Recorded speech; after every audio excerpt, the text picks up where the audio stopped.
berkutat di 3 kolam itu ya. 3 kolam itu dan kerajaannya bisa dibilang ya orang-orang yang beririsan antara satu klaster dengan klaster yang lain. Ada yang WhatsApp itu. Ini saya belum pernah sampaikan sebelumnya. Iya. Bukan eksklusif ya. Eksklusif. Top. Sekarang lagi kena kasus hukum juga dia.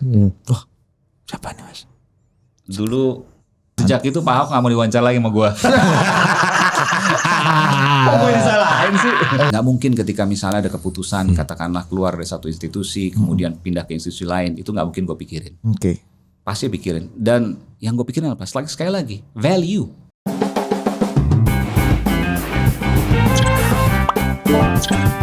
Oke, welcome to Total Politik. Tunggu. Sepatu lu baru ya? Iya. Glowing banget kayaknya. Bersinar banget. Karena ada peremajaan aset di sini. Oh gitu ya, baru dapat investasi ya. Tapi kayaknya glowingnya ini honor 2 kali jadi moderator lah. Lumayan. Ya. Tapi kemurnian dan bersihan sepatu lu ini masih kalah sama glowing wajahnya narasumber ini.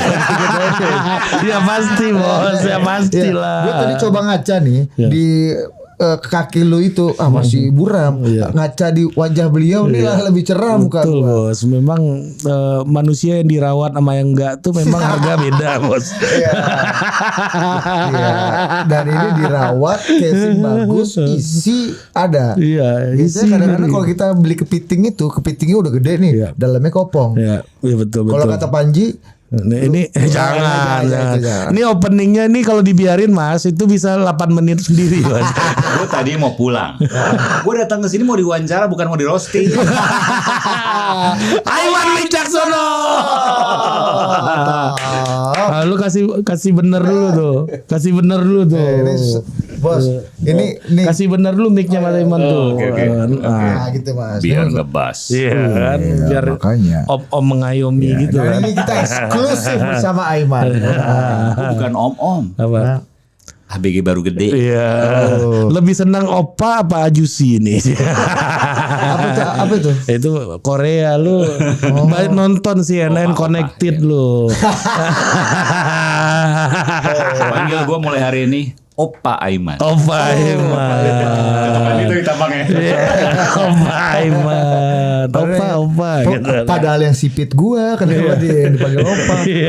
Dan kita eksklusif bersama Aiman Wicaksono. Menjelang seperti penampilan baru Aiman di layar publik ya. Seperti halnya acara-acara Aiman selalu ada judul eksklusif. Jadi kita nih kan di media juga nih Mas. Iya dong. Batas embarkasihnya antara ini konten eksklusif atau non eksklusif. Iya. Karena lu hampir setiap minggu ada eksklusif nih. Dan eksklusif kan? Eksklusif. Yang nggak tahu makanya batas embarkasinya apa? Ada ex-konsorsium. Nggak ada yang dapat. Oke. Ya kan? Aliran dana konsorsium ke sejumlah oknum polisi. Nggak ada yang dapat. Eksklusif. Ada banyak yang lain, gue gak usah sebut satu-satu. Ya enggak, maksudnya apakah narasumber kakap aja atau misalnya nih, gue wawancara one on one sama Ari Putra ini, gue eksklusif dulu aja eksklusif. Karena Ari cuma ada di layar gue. Ini batas embarkasinya di mana nih? Supaya anak-anak jurnalis muda nih, katro-katro ini kan pengen cita-citanya nih pengen jadi Aiman semua. Coba rantai makanan tertinggi bos. Abraham membuat orang bisnis aja pengen jadi Aiman. Saking eksklusif ya. Eksklusif itu nggak ada pasarnya. Pasarnya kan cuma dia doang gitu loh. Seolah-olah monopoli. Nah biasanya nih kalau kita bicara eksklusif kan narasumbernya terkungkung pada pokoknya narasumbernya eksklusif. Nggak mesti narasumber A1 ini Mas ya. Iya. Tempat itu juga eksklusif. Misalnya ada tempat yang menjadi TKP. Sekarang ini gue tanya.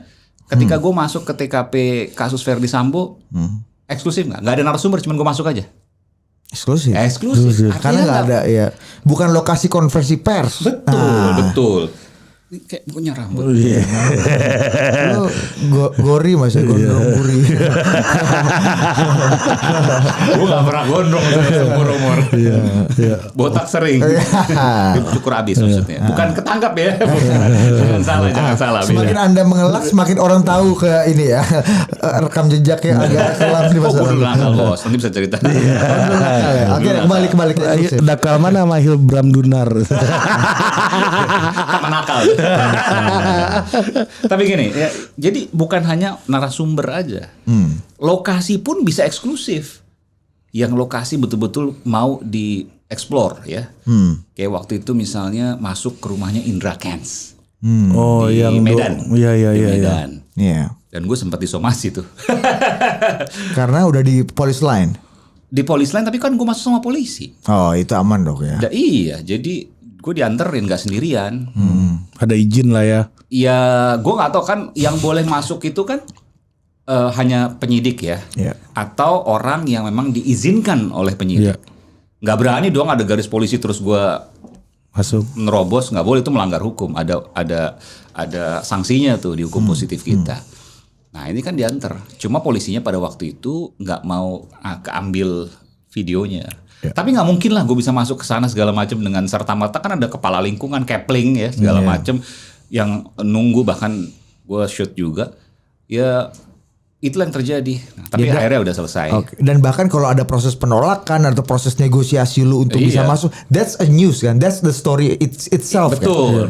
Dan itu eksklusifnya itu. Eksklusif. Seperti juga kasus waktu itu di rumahnya Joko Chandra di Permata Hijau. Itu gue mau ambil, tapi gue berada di lokasi di luar rumahnya dia, dan beberapa satpamnya untuk kemudian melarang gue. Gue bilang, nggak boleh Pak, saya sedang melaksanakan tugas jurnalistik. Saya dilindungi oleh Undang-Undang 40 99 dan saya berada di ruang publik, bukan berada di ranahnya pribadi.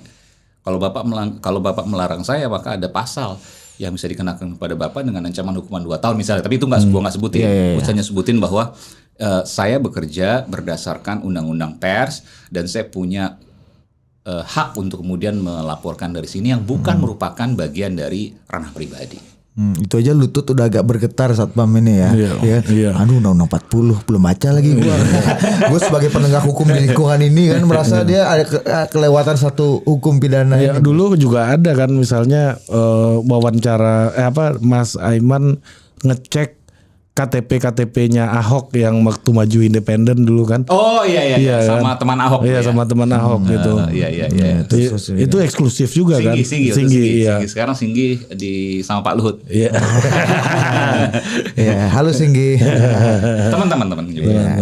Kita udah kirim surat untuk Pak Luhut. Kok mau wawancara di sini ya? Minta backup enggak? Cocok jadi stand up comedy. Iya, kalau udah cepet. Iya, untuk ini Mas, untuk menjaga degree of freedom of speech aja kan.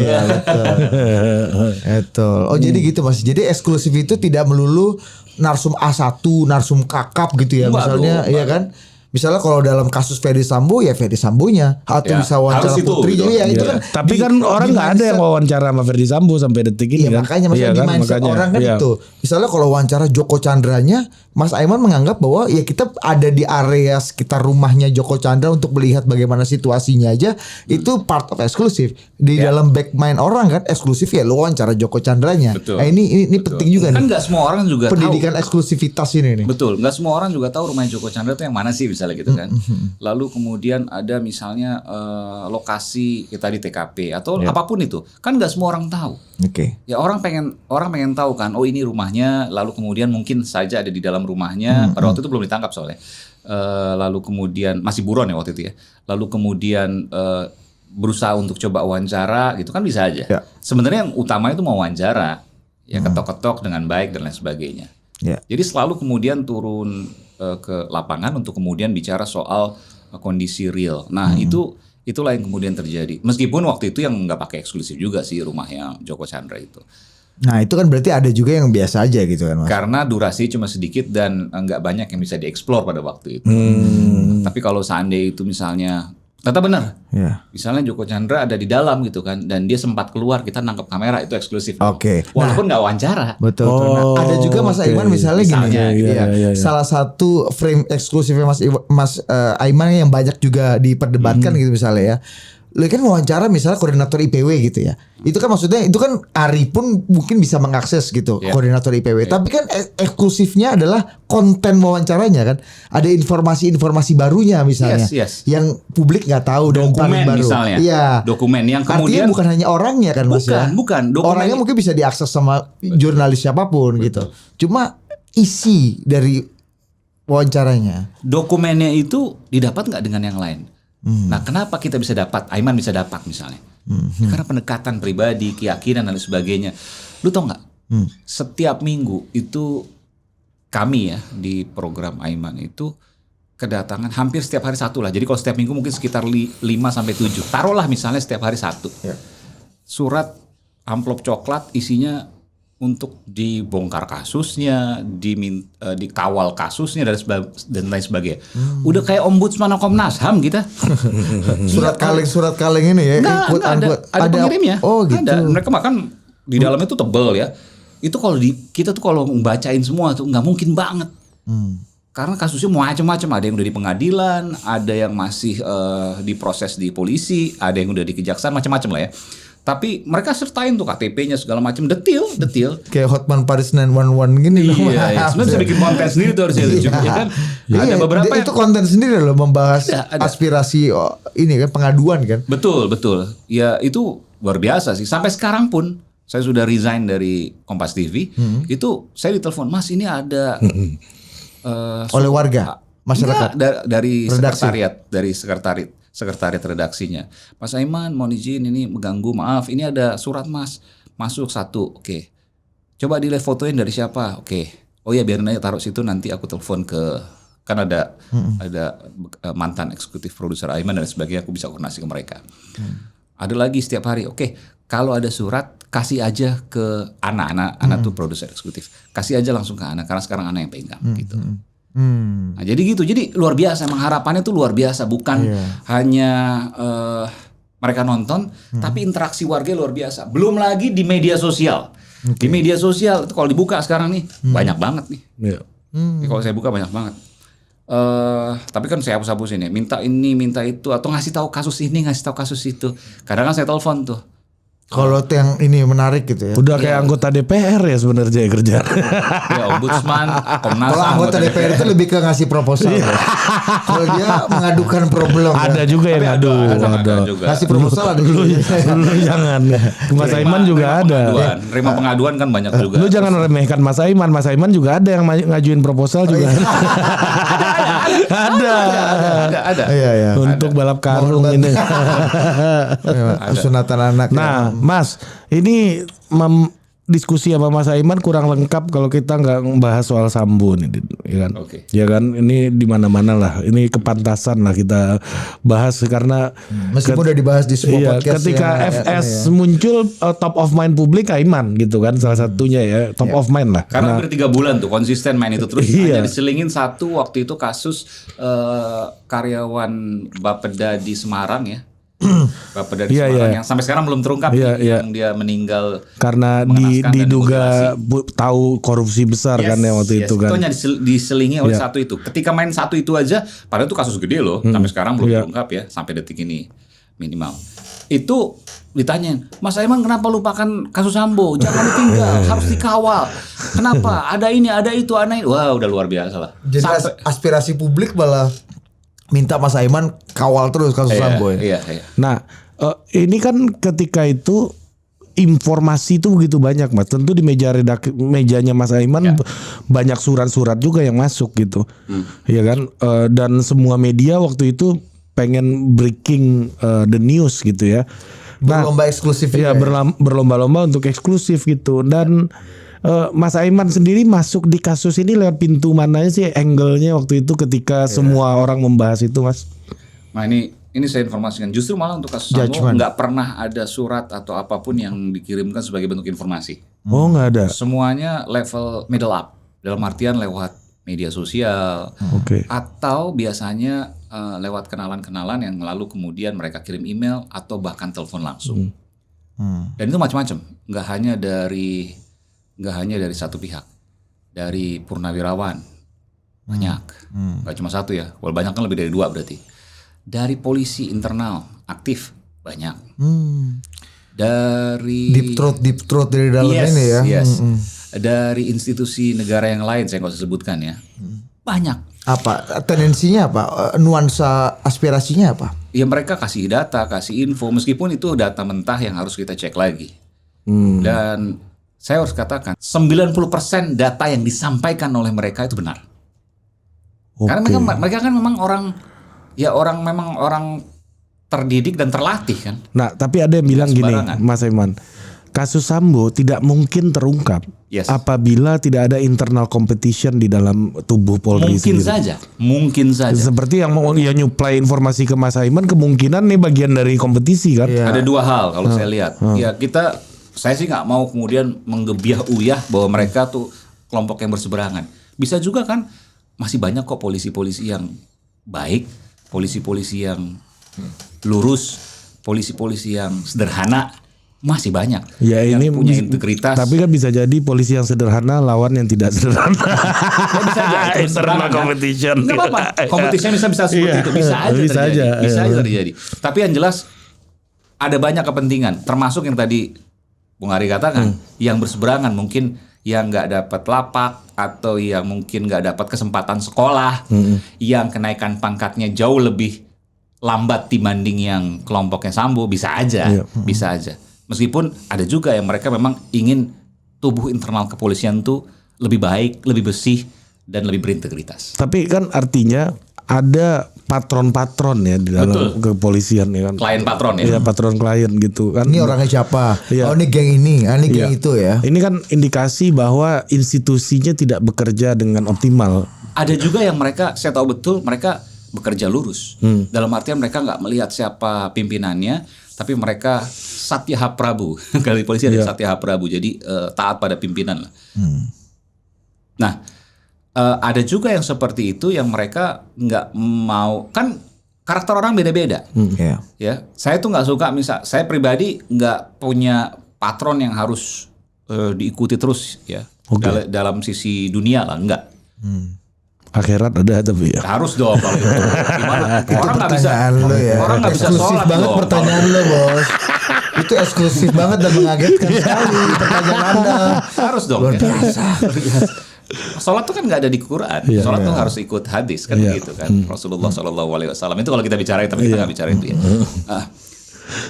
Bicara soal patron misalnya di dunia ini ya, kaitan ke urusan dunia misalnya, saya punya pendapat begini. Gue nggak pernah ikut orang, yang gue ikutin nilai. Selama nilainya itu kemudian baik, siapapun itu kan gue ikuti dan gue ambil. Di kepolisian ada itu? Banyak, bukan ada, banyak. Banyak. Dan tahu betul saya. Karena saya sekarang udah 21 tahun jadi wartawan. Dan sepanjang 21 tahun saya selalu berhubungan dengan pihak kepolisian. Gue tuh wawancara Sambo tuh 2003 pada saat dia masih Kasat Reskrim Polres Bogor. Pangkatnya masih Kapten AKP. Ajun Komisaris Balok Polisi. Balok 3 ini ya. Balok 3, bener. Ingat banget waktu itu. Dan terus-terus kan pertama kali gue jadi wartawan, gue di istilahnya dulu namanya Hukrim, hukum dan kriminal. Pasti gitu lah. Sama ya istilahnya. Hukrim. Dapat Jamal juga kan? Di Palhit kan? Gue jaga di mana bos? Di kamar mayat, itu masih RCM, Palhit. Belum ada Palhit dulu. Belum ada Palhit ya, 2002 tuh belum ada Palhit. Di mana Mas? RCM, ruang pemulasaraan jenazah. Gue masih tiap hari gue malam sini lagi. Lihat tunggu apa? Taruna datang. Apa nih? Taruna apa? Bandeng. Istilahnya Bandeng. Bandeng tuh mayat ya. Bandeng. Kenapa nih? Sakit. Oh ya udahlah sakit, udah. Mau gimana? Apa nih? Misterius. Wah ini Taruna, ya kan? Taruna. Cari di mana Taruna itu temuan ini apa? Kasus. Bandeng tuh mayat. Itu istilah yang polisi pakai kan? Iya, polisi pakai. Dan kita pakai juga. Gitu. Ada apa nih Pak? Jaya 65. Kebakaran. Izin dan kan udah bisa kayak gitu kan? Izin dan 365 ya. Macam-macam. Gitu ya kita dulu ya. Kita pasti melewati masa-masa itu. Dan gue tiap malam bos gue nggak tahu kenapa itu. Kalau dulu gue nggak tahu dikerjain mapras atau apaan ya. Tapi sebulan itu 10 hari masuk, 3 hari libur, 10-3. Teler juga, dan 10 harinya itu paling cuma 2 atau 3 hari yang normal tuh ngeliat matahari. Hari keempat sampai hari ke-10 memuja bulan. Dan berada di RSCM kamar mayat. Dan lu masih siaran gak waktu itu? Paginya siaran kan? Iya, persis. Jadi pulang. Gue mengalami juga tuh. Dan itu bisa mata bisa agak merah gitu kan. Apalagi gue sama Mas Aiman ini agak mirip di kantong mata hitam ini agak problem maksudnya. Iya benar. Dan waktu itu tapi masih mendingan jauh. Nah, gue pakai kacamata. Gue saking diintervensinya udah nggak bisa tertolong, pakai kacamata gue. Untuk bisa menutupi mata hitam. Sama gitu. Iya problem. Karena selalu orang makeup gue selalu bilang, lu tuh kayak Aiman ya, mata susah banget ya. Iya kan? Tapi Mas Aiman gak dibilang kan lu kayak Budi nih. Enggak bos, Aiman di sini bos. Ya lebih dulu. Ya, gimana lo? Makanya gue sekarang hidup sehat bos, sudah lah ampun lah ya kan. Tapi mata lu udah masih tapi ya. Ini agak susah hilang ya tapi. Gak bisa hilang. Udah bahas kamar mayat dulu, kamar mayat. Ini seru nih kamar mayat nih Mas. Gimana? Mata gak seru ya? Enggak. Kamar mayat tadi Mas. Oke, kamar mayat tadi ya udah gitu. 10-3 gitu. 10-3 ya, 3 hari pertama ketemu matahari, hari keempat sampai hari ke-10 kamar mayat. Kamar mayat ya itu. Jadi ya kita mungkin terlatih di situ ya. Sampai kemudian gini, apa sih yang bisa gue pelajarin dari sana? Gue ngerti tuh bos. Ini mayat mati kenapa? Mati bunuh diri dengan, ini mohon maaf ya, ini agak eksplisit nih. Mungkin kalau yang kurang nyaman bisa dikecilin dulu sementara. Kayak sidang hari ini kan dikecilin, audionya hilang. Jadi sidang Sambo kan ada audio. Iya. Saya ada jokes tapi nggak enak lanjutin. Nggak lanjut. Digital. Kita yang masih megang editor. Editor dari kita yang bayar. Jadi kita tahu tuh, ini orang meninggalnya kenapa? Sedikit banyak walaupun kita bukan ahli forensik, karena setiap hari sepanjang tahun ngelihatnya begituan, kita tahu ini orang meninggalnya wajar karena, atau enggak? Bukan wajar, misalnya kalau wajar atau enggaknya, apakah dia dibunuh atau tidak itu bisa kelihatan juga. Tapi bukan itu poinnya. Poinnya adalah ini misalnya jeratan di leher, lalu kemudian bunuh diri, lalu kemudian kalau menjatuhkan diri ya pasti tahu. Ada beberapa sampai misalnya gue pernah, tapi gue nggak usah sebutin ya, sampai gue nggak mau makan sate itu waktu itu karena baunya mirip gitu kan. Jadi yang namanya bau daging hangus ya. Iya betul. Dan gue ngeliat pada saat itu gue ngeliat depan mata gue. Ya harus, kebetulan waktu itu VJ, jadi harus sendiri. Jadi harus ya udah sambil gitu sambil ya. Dan gue tuh berapa bulan tuh nggak mau makan sate karena baunya sama. Mau makan lagi gara-gara apa Mas? Ini pertanyaan agak penting nih, recovery nih soalnya. Gara-gara lapar. Ya. Karena butuh supply protein. Teknis masalah bicep ternyata bos. Sama kayak pertanyaan untuk akhirat ada nggak Mas? Ini agak sama pertanyaan tadi deh. Iya. Penting. Ya kalau yang pinter-pinter kan udah banyak yang nanyain Mas Aiman gitu. Iya, kalau gua kan nggak perlu dengan pertanyaan kosong aja. Tapi kembali ke polisi tadi ya, apa namanya, polisi-polisi baik dan macam-macam segala macam. Ini kan menarik juga melihat orang-orang yang melapor ke Mas Aiman, orang-orang yang jadi deep truth ya di dalam yang di dalam informasi ini gitu. Sampai mungkin nggak Mas Aiman setelah melihat orang-orang yang kemudian terlibat, orang-orang yang kemudian ditersangkakan, dipatsuskan segala macam, Mas Aiman bisa merasakan nggak atau melihat gitu atau memperoleh data bahwa orang-orang ini tidak melulu membela patronnya atau ikut berkolaborasi dalam kejahatan, tapi mereka yang terpaksa dan ya mau nggak mau ikut terseret gitu, sehingga jadi korban juga gitu dalam pusaran Sambo ini. Ya itu yang terjadi, yang kemudian ada kasus obstruction of justice itu kan, dan itu ya sekarang begini, mungkin orang berpikir ya mana berani sih misalnya, apalagi Barada itu kan prajurit 2 yang paling bawah di tingkat militer, prajurit 2, kalau polisi Bayangkara 2, menolak perintah jenderal kan gitu ya. Mana mungkin sih berani ya kan. Cuma ya itu mungkin Barada yang masih sangat muda atau pengalaman polisi juga masih di bawah sekali. Tapi yang misalnya yang AKP atau perwira menengah, komisaris polisi ke atas, tentu juga masa berani sih jenderal gitu, melawan perintah jenderal. Nah, tapi ini pelajaran luar biasa. Memang secara logika rasanya kok benar mereka nggak akan berani menolak perintah jenderal. Tapi ini blessing in disguise di tubuh kepolisian. Saya merasa memiliki polisi ya, karena dari 2002 sampai saat ini pun itu masih selalu berinteraksi dengan polisi. Yang dulunya pangkat perwira pertama udah pada jadi jenderal semua sekarang kan. Kawan-kawan lama udah bintang semua, bintang semua. Ya, minimal kolonel lah gitu. Atau apa kombes. Kombes. Nah, di sini kemudian menjadi penting adalah pesan bahwa panglima polisi adalah hukum. Nah, ketika kemudian ada disuruh untuk melanggar hukum, ya berani-beranilah untuk menolak. Kenapa? Kalau selama ini nggak ketahuan, it's okay gitu. Kan itu dilindungi undang-undang kan. Dilindungi undang-undang, betul. Kalau nggak ketahuan ya udah lewat aja. Tapi sekarang ngeri juga ya, Kapolda aja kebongkar kan gitu, narkoba dan lain sebagainya, meskipun kita mesti asas praduga tak bersalah ya. Tapi tentu ini menjadi pertanyaan kan. Jadi ini adalah momentum yang pas Anda bapak-bapak polisi, ibu-ibu polisi yang merasa bahwa Anda melanggar hukum untuk membela atasan, inilah waktunya Anda untuk membangkang. Kurang lebih begitu ya. Kalau melanggar hukum, kalau disuruh melanggar hukum.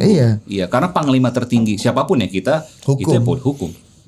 Bukan senior. Kira-kira kejadian ini akan berdampak untuk membuat polisi bisa lepas dari tradisi patron kliennya ini, Mas. Maksudnya gini, momentum ini apakah bisa misalnya sekuat apa momentum ini akan memunculkan banyak polisi, memunculkan banyak petugas keamanan kita yang akan menolak perintah yang salah. Misalnya kayak di Kanjuruhan juga kan, itu juga sama kan, bahkan di dalam stadion kan nggak boleh ada gas air mata gitu misalnya.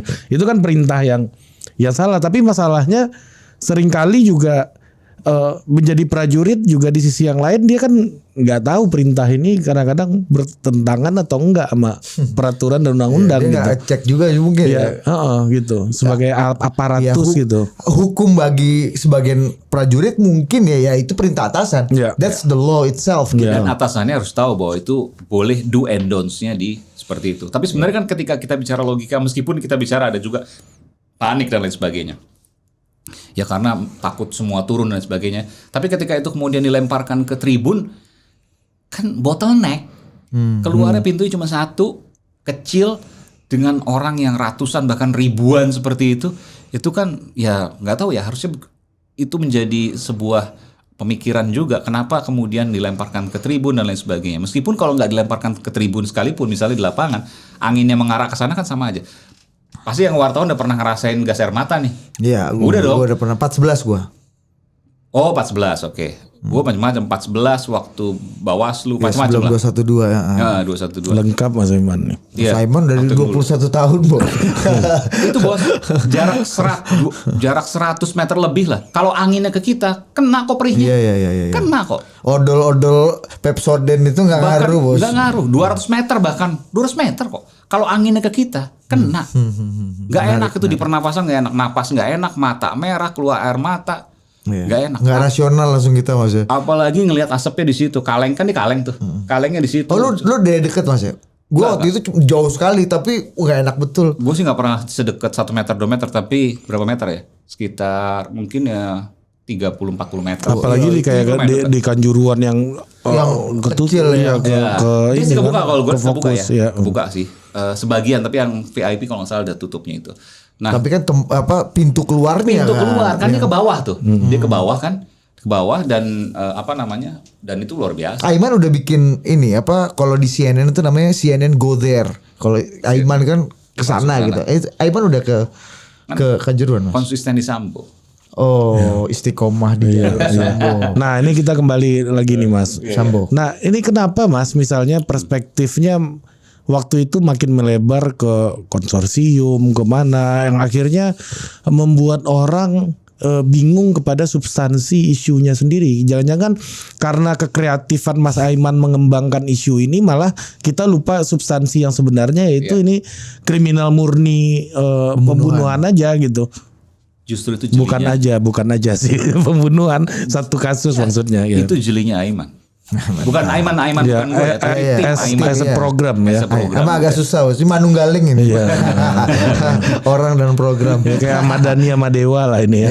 Oke, Ahmad Dhani sama Ahmad Ben ya. Jadi begini. Orang hanya berpikir bahwa kasus Sambo adalah kasus pembunuhannya aja. Enggak, kan ada 3 klaster. Aiman selalu bilang, ini menggunakan formulasi fakta, data, dan logika. Ada 3 klaster. Yang pertama adalah klaster soal pembunuhannya. Brigadir Joshua. Lalu kemudian yang kedua adalah soal obstruction of justice, perintangan atau penghalangan penyidikan. Yang ketiga soal dugaan, saya katakan dugaannya, konsorsium 303. Yang kemudian sudah diakui sendiri oleh Pak Kapolri, Jenderal Polisi Listio Sigit Prabowo bahwa ada dan ia mau menuntaskannya. Nah, salah satunya adalah kemudian ditangkaplah beberapa bandar judi, salah satu yang besar tersangka Apin BK ya. Itu luar biasa. Nah, apresiasi untuk pihak kepolisian, tentu jangan berhenti di sini karena masih ada hal-hal lain yang kemudian harus dituntaskan, termasuk juga pasti ada tokoh-tokoh lain juga. Karena ini bukan bicara soal kasusnya saja. Mungkin sudah dengar juga, ini bicara soal generasi. Ini yang kemudian, nah ini formulasi yang mungkin nggak disampaikan. Saya menggali data soal ini dari PPATK yang mengatakan bahwa ini orang main 10.000, 20.000 satu hari. Tapi transaksinya setahun 155 triliun rupiah. Artinya kalau 10.000, 20.000 satu hari per satu orang. Ada berapa banyak orang yang main judi online ini. Dan kalau 10.000, 20.000 bisa dikategorikan hanya satu kali ya. Nggak mungkin dia orang punya. Dia orang nggak punya. Kalau orang punya mainnya pasti 50.000, bisa 2 kali, 3 kali satu hari. Ini 10.000 sehari. Artinya apa? Orang nggak punya. Orang nggak punya yang kemudian memaksakan main judi yang seharusnya dia memberikan nafkah. Dia bisa memberikan protein untuk anak-anaknya, susu, telur dan lain sebagainya. Tapi kemudian dia gunakan itu sambil ngerokok mungkin main judi online. Saya juga ngerokok mas. Kena pula gitu. Sambil ngerokok satu mungkin. bungkus rokokmu adalah mengurangi berapa gram protein untuk anakmu itu. Rokok lu lebih mahal daripada rokok gua. Makanya lu gak punya anak ya. Problemnya gua gak punya anak. Itu kan. Lu child free ya. Tapi punya istri kan? Memang enggak lah. Enggak juga. Enggak. Dia child free dan monogamis. Tidak menikah. Tidak menikah. Iya, dan cari umat mas. Maksudnya? Dan ini udah siar dia ideologinya itu. Di total politik udah ada 3 yang shifting dari yang ingin menikah, berkeluarga dan beranak pinak. Kemudian naik jadi KB 2 anak aja, lama-lama nggak menikah. Oh, udah 3 orang. Ya, dua di antaranya di sini. Lu niat nikah nggak sih? Enggak. Serius? Karena gue percaya apa yang dikatakan Rocky. Menikah itu indah secara fiksi tapi buruk secara fakta. Luar biasa. Nah, ini lu kalau lu video ini dipotong nanti lu nikah, gua awas aja lu. Seneng gua. Tapi gue tanya. Enggak, tapi orang kan berubah. Orang bisa berubah. Tapi lu tertarik dong dengan lawan jenis? Iya tertarik lah. Kalau itu agak panjang record. Itu Mas Aiman. Izin kita ganti topik Mas Aiman. Iya kan gitu. Nah, apa kira-kira waktu itu aha momennya ketika Aiman tim Aiman gitu ya untuk masuk ke konsorsium kan salah satu yang meramaikan, apakah karena rame di medsos dulu Aiman memfollow up atau gimana Mas? Dan temuan aha momen itu kan terkait dengan brand eksklusif yang berujung pada aha momen ditemuan kan.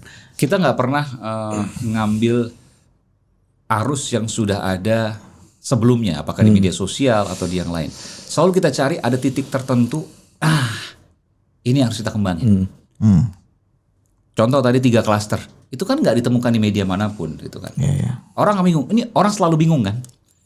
Ini kasus Sambo mana sih, ini belum selesai, ini ada yang ini. Iya itu betul. Karena mereka tidak berpikir secara helikopter view, tidak berpikir secara holistik. Kalau berpikir secara holistik, secara helikopter view, secara menyeluruh, mereka akan temukan, oh iya ada 3 klaster nih. Ada pertama. Kemudian klasifikasi itu membuat kita mudah untuk berpikir dan kita mudah untuk men-solve itu, memecahkan itu. Apa aja 3 klaster itu? Tadi, yang pertama adalah kasus pembunuhannya, yang kedua obstruction of justice, yang ketiga dugaan konsorsium 303. Oke, berkutat di 3 kolam itu 3 kolam itu dan kerajaannya bisa dibilang ya orang-orang yang beririsan antara satu klaster dengan klaster yang lain. Nah, di DPR itu juga jadi pertanyaan Mas. Yes. Nah, tapi nggak ada jawaban. Orang puji bos, nanya terus dipuji kan. Udah jangan lu pancing-pancing lagi, kan, ini makin rumit urusan. Kalau Diko iya. mau ampun, izin. Tahu nggak suara itu kenal nggak Mas Aiman? Suara ketua komisi 3. Iya, mohon izin. Jikalau engkau perdalam lagi bisa sampai ke relung-relung. Langsung arteria dahlan. Tapi yang paling berkesan karena kita menganut kemanusiaan ya. Yang paling terkesan adalah saya. Dan itu luar biasa. Tapi itu keluarga kan. Iya. Dan itu ya manusiawi ya. Iya. Di tempat ini dia beliau klarifikasi waktu itu ke media. Di tempat ini di sini. Media cari dia semua gitu. Bagus itu. Jadi kan hidup tanpa cinta itu hampa. Benar. Betul. Setuju gua. Hidup tanpa cinta itu hampa. Kalau hidup tanpa istri belum tentu apa. Kalau jadi maksudnya lu mau bilang, oh Habib itu klarifikasi di sini. Lu mau nyaingin eksklusif? Aiman, mau nyaingin lu? Kalau kata ketua komisi 3, ini adalah instruksi yang menyenangkan. Instruksi yang menyenangkan. Nah, Mas, itu nggak terjawab kan? Maksudnya dugaan soal kerajaan bisnis segala macam dan rame banget di medsos. Udah ditanya juga ya? Iya, udah ditanya dan nggak ada jawaban yang ini ada apa enggak dugaan ini dan apa yang membuktikan ini nggak ada atau membuktikan ini ada gitu. Atau jangan-jangan tambah melanjutkan pertanyaan Ari, apa jangan-jangan di informasi yang Mas Aiman dapat dari Deep Truth tadi, dari whistleblower yang surat kaleng yang ada nama bahkan nggak ada nama itu, justru malah banyak fakta-fakta dan informasi-informasi yang hanya ada di situ. Kalau untuk kasus Sambo nggak ada yang dikasih surat tadi ya. Sambo tadi di media sosial. Nah ini kan Sambo ini kan bukan hanya di Sambonya kan Mas, tapi judi online-nya tadi 3 kolam itu. Iya. Di medsos banyak. Oh, medsos yang justru ngirim malah DM ya, yang ngirim DM. Iya kan maksudnya bukan surat itu kan bukan surat hanya fisik tapi email info. Hari gini surat fisik ini jarang juga Mas. Bahkan mereka merpati. Iya, bahkan mereka banyak yang kemudian ada beberapa lah ya, ada beberapa. Ya sebutlah 2 orang lah. Kalau 2 orang nggak sebut banyak, lebih dari 2 aku ya sebut banyak. Mereka menyebutkan kopian, nggak tahu juga dari mana tuh, hebat juga. Daftar nama-nama Satgasus misalnya. Lalu mereka kasih stabilo, meskipun ya itu cuma informasi dari mereka aja, harus dicek lagi dong, nggak bisa langsung. Tapi at least ada informasi kan? Iya, bahkan ada nama Brigadir Yosua itu memang kan bagian dari Satgasus juga, Brigadir Yosua ya, yang kemudian dikatakan sebagai kaki tangannya Sambo. Nah, itu menarik tuh, yang kemudian tidak ada di media manapun daftar itu. Saya mendapatkan itu, cuma kan kita mesti olah. Jadi gini loh, data tuh banyak dapat ke kita, tapi kita belum tentu bisa olah karena satu ya. Kita harus cek dan recheck, ya. Nggak bisa tuh verifikasi harus ketat, karena itu terkait dengan nama baik orang dan sebagainya. Contoh misalnya di dugaan aliran dana konsorsium ke sejumlah oknum polisi, kan Aiman nggak buka sama sekali namanya siapa. Karena apa? Harus cross check dong menyangkut nama orang ya. Dan tapi dugaan itu udah bisa dibilang dugaan karena banyak informasi yang masuk. Mereka sih bilang begini. Batas embarkasinya di mana nih Mas? Misalnya soal cerutu ya. Aku telepon sendiri misalnya. Nggak tahu tuh kan. Ya menurut mereka ya 1-2 orang yang aku cek misalnya kita pernah dikasih cerutu tapi kita nggak tahu dari siapa ya itu apa namanya penjelasannya kita harus terima juga bahwa itu kemudian harus menjadi bagian dari proses keberimbangan ya wajib kan gitu ya harus kita bahkan nama-nama yang disebut oleh katakanlah IPW misalnya Bang Sugeng Teguh Santoso itu kita konfirmasi bahkan kita wawancara langsung. Gitu. Ya, jadi memang Aiman jadi gatekeeper juga ya untuk informasi kan deras masuk kan. Ya penjaga gawangnya ya Aiman sendiri ini kan. Tim Aiman yang kemudian mana yang kira-kira perlu dirilis, mana yang perlu dikonfirmasi dulu sebelum dirilis, mana yang harus langsung dibuang ke tong sampah gitu kan. Iya. Jadi gini, program TV akan besar ketika dia menantang badai. Dalam artian apa? Kita bukan bicara soal program TV harus besar ya, tapi harus punya manfaat. Saya nggak pernah berpikir bahwa Aiman harus besar dan sebagainya. Ini saya katakan honestly, nggak pernah. Tapi yang saya pikirkan kita harus punya banyak manfaat dan kita harus ditonton. Kenapa? Kalau nggak ditonton nggak punya banyak manfaat dong. Ya sekedar buat dan lain sebagainya nggak punya banyak manfaat. Nah supaya ditonton apa? Dia harus menantang badai. Dia harus berdiri di pinggir jurang dengan segala risikonya. Tapi harus dengan perhitungan. Harus ngitung nih. Tapi kalau udah dengan perhitungan, dengan persiapan, lalu kemudian masih kepleset, ya setidaknya kita sudah berhitung dan mudah-mudahan syahid gitu. Kita berikhtiar ya berarti. Iya. Saya sudah melawan bahasa bumi manusia dengan sebaik-baiknya dan sehormat-hormatnya. Nah, kebermanfaatan itu kan Mas, itu kan bisa kita raih kalau kita punya kebebasan. Kita punya kebebasan jurnalistik, kebebasan berkreasi. Nah, jurnalis terutama kita yang hidup juga di dalam institusi-institusi media yang besar gitu kan. Itu kan pasti terutama kalau dibicara di peristiwa-peristiwa dan tahun-tahun politik. Ini kan juga agak-agak tidak bebas nilai. Iya, ini yang bilang seperti itu. Nah, emang ada yang bebas nilai sekarang? Nggak ada. Yang bebas nilai ada di mana? Di kampus-kampus saja. Emang semua media bebas dari kepentingan? Enggak kok. Ada buku kan kita bicara komunikasi juga, Mediating the Message, ya, Rees and Shoemaker. Ya minimal nilainya berbeda sama nilai Mas Aiman lah gitulah. Nah itu perbedaan itu bisa diuji dong. Tentu nilai Aiman yang paling baik kan begitu kan? Iya. Gue nggak bilang bahwa gue punya idealisme yang paling baik, enggak juga. Mungkin gue salah, mungkin juga ada kepentingan juga, kepentingan misalnya karena di teman gue nggak enak juga nih misalnya, kan bisa aja. Seberapa penting sih Mas Aiman kebebasan itu buat Aiman sendiri dalam berkreasi, dalam menentukan kebebasan itu, independensi dalam menentukan apa yang gue mau bicarakan, apa yang mau gue wartakan buat Aiman sendiri gitu. Jangan berpikir individu, kita harus berpikir publik, massa, dan juga kita berpikir sensitivitas. Jadi gini, kadang-kadang kita berpikir bahwa ini bagus untuk publik, tapi ternyata punya sensitivitas yang berbeda. Contoh soal SARA misalnya, itu berbahaya ketika misalnya ada gesekan, ada dispute sengketa, itu harus hati-hati banget. Yang terkait suku, agama, ras antar golongan. Jadi bukan berarti kemudian secara nurani kita tahu bahwa ini harusnya A, tapi karena terkait SARA harus banyak pandai-pandai ngerem tuh.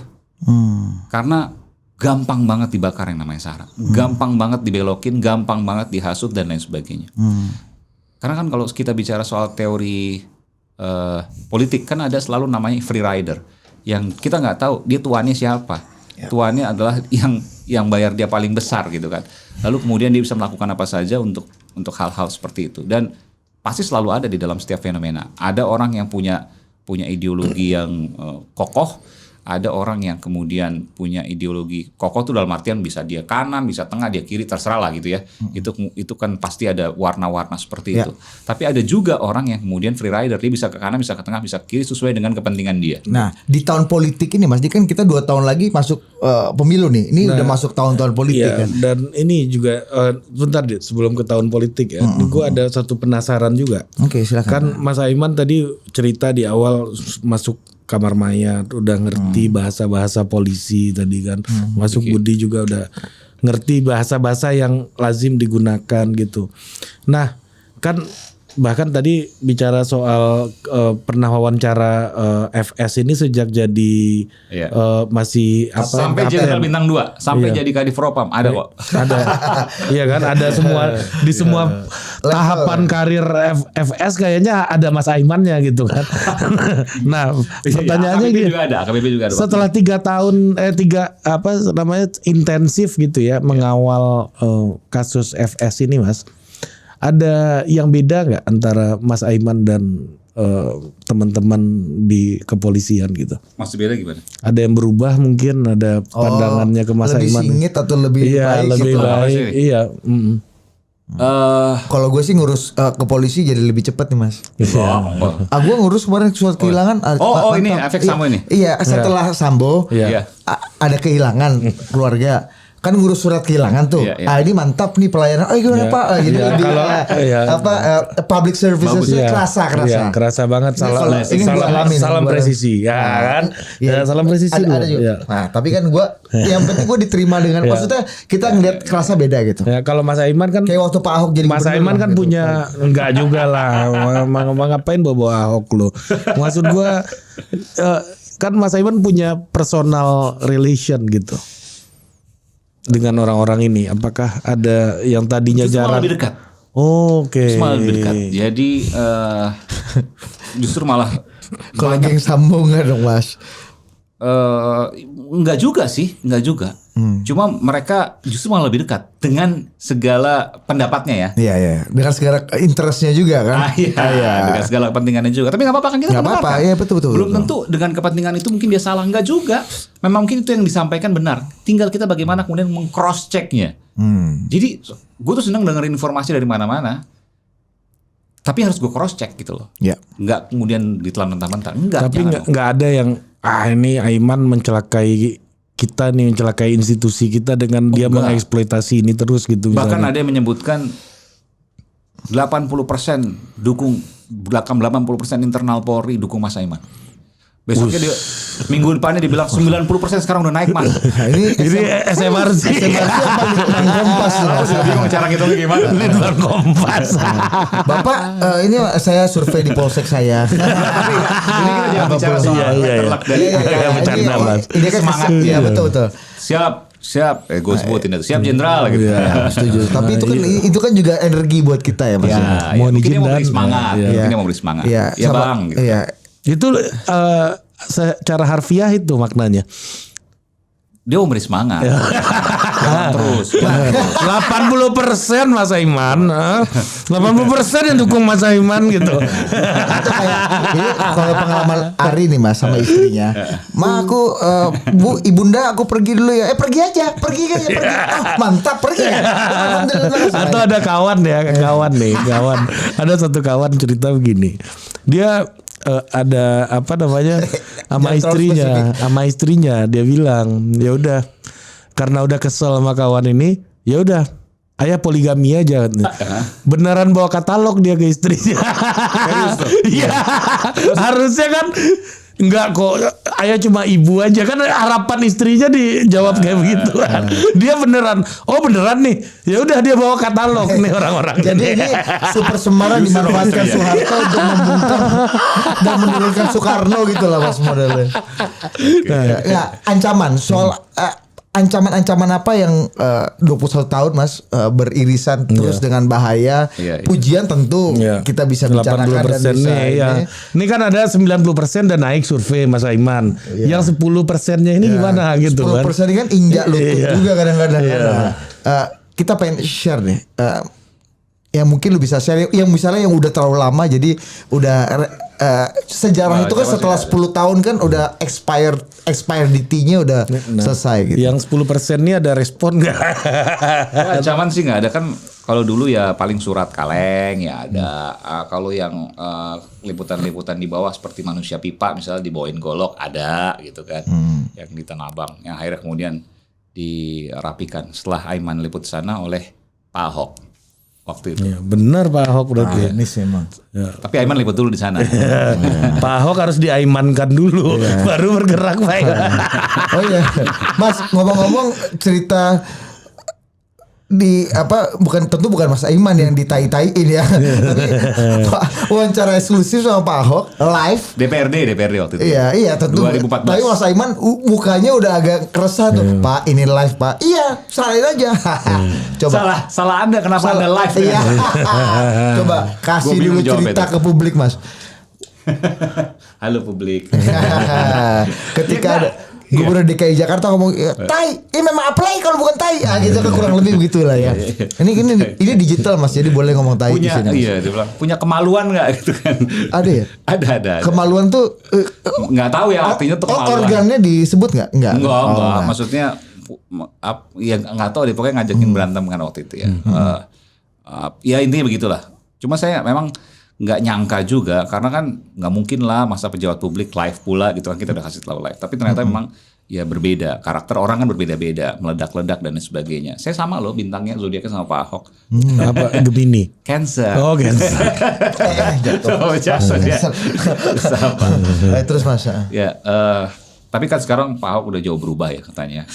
Ya udah jadi BTP sekarang. BTP. Ya. Udah kurus Pak Ahok. Ya memang karakternya kan berbeda. Setiap orang berbeda-beda. Tentu punya tujuan yang sama, yang mulia juga untuk membangun Jakarta waktu itu untuk memberikan manfaat buat Indonesia. Ya tentu itu menjadi sebuah hal yang menarik ya ketika kemudian ada hal-hal seperti itu dan menjadi pelajaran bukan hanya bagi yang bersangkutan, tapi juga bagi seluruh publik gitu kan, bagi orang-orang, bagi pejabat-pejabat dan sebagainya, termasuk bagi saya juga wartawan untuk belajar. Ketika karakter orang yang mungkin meledak-ledak, lain kali nggak usah live lah gitu. Nah, itu pelajaran juga buat gue. Ya. Iya dong. Ukur diri ya, ukur diri. Waktu itu kenapa Aiman memilih untuk tetap melanjutkan wawancara meskipun tai ini udah keluar lebih dari 5 kali itu? 2 kali waktu itu. Agak banyak tainya kayaknya. Nanti bisa dicek deh kalau salah 2 kali. 2 kali ya. Okay. Memang kerjaan Mas Aiman ngitung tai, lu gila lu. Ya gua gitu. Lu aja.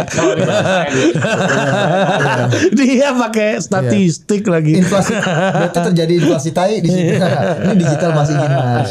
Manapun senior ini memang di luar kebiasaan. Jadi sebenarnya kan itu mau ngorek apa sih yang dilakukan DPRD kan waktu itu almarhum ya, Pak Sekda Saifullah waktu itu ya. Saifullah kemudian dikatakan dimintai uang oleh sejumlah oknum DPRD, saya lupa komisi berapa tuh, dari beberapa fraksi untuk memuluskan soal APBD Jakarta waktu itu kan. Nah Pak Ahok nggak mau tuh sistem begitu-begituan gitu kan. Nah saya nggak tahu, mungkin ada cerita yang dia nggak ceritakan juga ke publik, tapi mungkin dia pendem. Dan kayaknya dia nggak kuat untuk pendem ya. Pada saat saya korek-korek terus, Pak cerita Pak, apa yang kemudian dilakukan oleh DPRD? Apa? Iya, saya mohon maaf ya, tai itu. Maksudnya DPRD itu ya. Luar biasa. Oh langsung itu luar biasa. Itu gimana? Begitu mendengar kalimat itu, kata itu keluar, apa yang Mas Aiman pikirkan dan apa yang Mas Aiman rencanakan setelah kalimat-kalimat itu keluar? Kata-kata itu keluar. Artinya gini, gue bisa gitu. Ini udah keluar tai 1, berarti ini bisa gue pancing lagi untuk keluar lebih banyak tai, WC, septic tank dan lain-lainnya gitu. Karena bikin itu live kan. Karena itu soundbite kan. Yeah. Itu soundbite dan itu pasti kontroversi. That we need soundbite and we need kontroversi also kan. But I'm not making brutality. It's not controversy anymore. Itu brutality. Itu brutal. Banality. Iya. Terus Mas, dan itu bukan kita yang cari. Ya kita butuh dalam tanda kutip aksen. Kita butuh gimmick. Tapi nggak yang brutal juga. Itu sih brutal. Itu udah masuk brutal tuh. Kebayang nggak sih kalau anak yang di bawah 10 tahun nonton atau anak yang di bawah umur nonton gitu kan? Loh, boleh ya ternyata ya pejabat publik bicara seperti itu. Kan bahaya. Itu jamnya pas jam prime time lah gitu, sekitar jam maghrib kalau nggak salah ya. Iya, maghrib mendekati maghrib. Itu Kompas Petang kayak waktu itu. Betul. Mas Aiman pernah berpikir nggak waktu itu nih orang akan tumbang gara-gara omongannya nih gitu? Ada nggak pikiran kayak gitu? Itu yang bagus pertanyaan. Ada yang WhatsApp itu saya. Ada yang WhatsApp itu. Ini saya belum pernah sampaikan sebelum ini. Bukan eksklusif ya. Eksklusif. Top. Sekarang lagi kena kasus hukum juga dia. Siapa nih Mas? Dulu ex Menpora. Oh Pak Roy dong. Yes. Dia bilang bahwa saya melihat semua, dia pemirsa setia. Dia saya juga dan sebagai sering kemudian ini, meskipun saya waktu kasusnya dia saya ke rumah dia untuk kemudian itu dia marah juga. Oh ya, soal panci ya. Panci. Iya. Saya harus imbang dong. Iya, Aiman tuh goder juga pas panci ya. Iya, saya ke rumahnya dia waktu itu di Flippy waktu itu rumah dinasnya. Sampai istrinya juga WhatsApp ke saya juga waktu itu kan. Tapi ya itu bagian dari independensi publik yang publik untuk mengetahui. Karena waktu itu saya mau wawancara dia nggak mau. Jadi ya sudah lah gitu. Oke, kembali ke pesannya Mas Roy. Saya rekam semua. Ini penting, ini akan menjadi sejarah, dia bilang gitu kan. Dan pejabat publik yang seperti ini satu saat pasti akan tumbang. Benar juga sih apa yang disampaikan oleh Mas Roy. Hebat Mas. Alutsista ini bos. Kenapa? Sisir. Alat utama sistem ketampanan. Alutsista. Alutsista. Iya benar. Karena gue juga nonton Mas pas lagi live. Oh pas lagi live. Gue nonton tuh. Makanya gue tahu betul itu maghrib senja anak senja ini biasa denger 420 Payung Teduh. Belum ada waktu itu bos. Udah bos. Payung Teduh udah bos. Ya 2016 kan. Payung Teduh udah 420 belum. Ya. Tapi udah masih pakai jaket kulit Ari Lesmana waktu itu. Dan ini informasi yang ini juga belum pernah sampaikan juga. Sejak itu Pak Ahok nggak mau diwawancara lagi sama gue. Kok gue disalahin sih? Tapi nggak tahu sekarang mungkin udah nggak ya Pak Ahok. Mas, tunggu. Pasca kan udah selesai Mas Aiman kan 2 kali ngingetin nih Pak ini live ya. Satu Pak ini live. Yang kedua gue sebutin nama jabatannya supaya dia sadar kan gitu kan waktu itu. Bapak Gubernur DKI Jakarta. Tentu tidak. Anda salah. Tapi ya mudah-mudahan kan sekarang sudah berubah banyak dan lebih apa namanya lebih udah berubah lah sekarang. After show apa yang terjadi? Setelah kita tutup, apa yang terjadi? Reaksi apa yang diterima Mas Aiman? Telepon apa yang masuk? WhatsApp apa yang masuk? Sekali. Gimana Pak Ahok merespon? Pak Ahok, apa yang terjadi waktu itu? Jadi ini mau cerita juga ya. Sebelum kita wawancara kita makan bareng loh. Di Pak Ahok tuh senang makan kan sama orang ini. Iya, betul. Kita makan bareng di salah satu ruangan gubernur. Iya, yang meja bundar kan? Iya, di kamar mandi kan? Iya.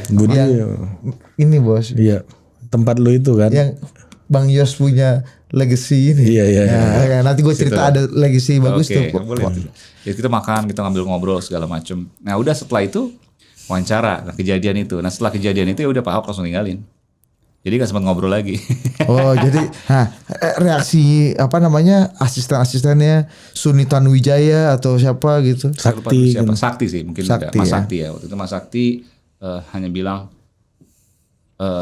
apa namanya? Dia sempat bilang, kok bisa gitu sih bos? Gitu. That's it gitu. Kok bisa? Tapi sorry ya, bilang sorry. Emang sorry ya Pak Ahok emang gitu, nggak apa-apa. Tapi oke. Oh jadi Pak Ahok salaman cabut? Lupa salaman apa enggak, tapi ngeles cabut lah gitu. Tapi kan setelah itu masih ada wawancara lagi tuh. Jadi nggak setelah ngomong itu kan nggak langsung cut. Iya maksudku setelah layar ditutup gitu, setelah Mas Aiman kembali ke studio. Ya udah. Dia langsung pergi dan pas break itu gimana? Apa komunikasinya? Ngobrol biasa. Oh biasa lagi dia.